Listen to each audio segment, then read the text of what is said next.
ডেজার্টটা একবার যাকে খাওয়াবেন তার মন প্রাণ সব গলে যাবে। এবং বিশ্বাস করেন যারা হচ্ছে কিনা এই ডেজার্টটা বানাতে পারেন তারা অবশ্যই জানেন যে এটা বানানোর পরে দেখতে কতটা জুসি হয়। মানে হয় না, দেখলেই চোখ জুড়িয়ে যায়।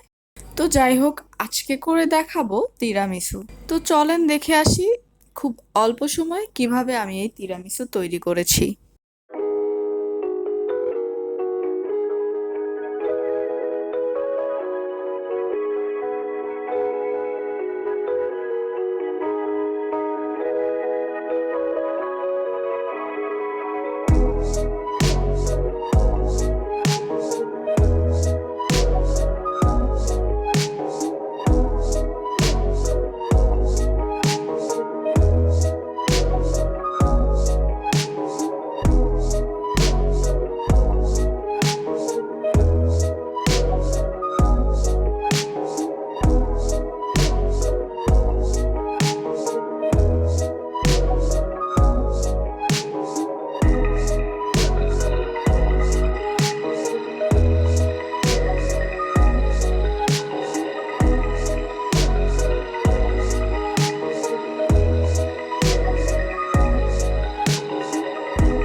তৈরি করে দেখালাম খুব সহজে তিরামিসু।